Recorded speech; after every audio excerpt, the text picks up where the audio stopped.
துருக்கி எல்லையில் அமைந்துள்ள கோபானே நகரை IS அமைப்பினரிடமிருந்து முழுவதுமாக குர்திஷ் படை மீட்டெடுத்துள்ளது. இதனைத் தொடர்ந்து வெற்றி கொண்டாட்டங்களில் அப்படையினர் ஈடுபட்டுள்ளனர்.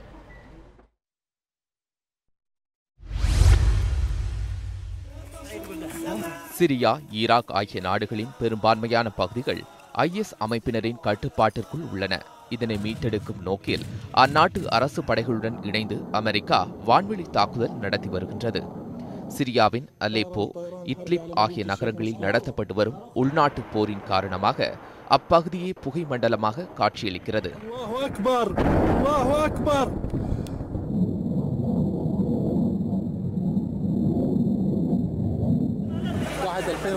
இதனிடையே துருக்கியின் எல்லைப் பகுதியில் அமைந்துள்ள கோபானோ நகரை IS அமைப்பினர் முழுவதுமாக தங்கள் கட்டுப்பாட்டிற்குள் கொண்டு வந்தனர். அங்குள்ள எண்ணெய் கிணறுகளை முற்றிலுமாக தங்கள் கட்டுப்பாட்டிற்குள் கொண்டு வந்த IS அமைப்பினர் மேலும் துருக்கிக்குள் முன்னேற முயற்சித்தனர். இதனை தடுத்து நிறுத்திய அரசு படைகள் மற்றும் குர்திஷ் படையினர் தீவிரமாக போரிட்டு கோபானே நகரை மீட்டெடுத்துள்ளனர்.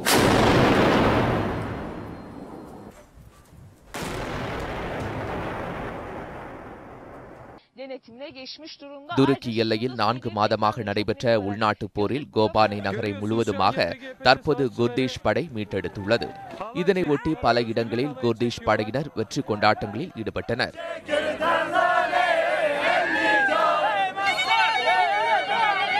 துருக்கி எல்லையில் அமைந்துள்ள கோபானே நகரை IS அமைப்பினர் கைப்பற்றியதால் அதன் அருகில் வசித்து வந்த 10,000க்கும் மேற்பட்ட பொதுமக்கள் வேறு இடங்களுக்கு குடிபெயர்ந்தனர்.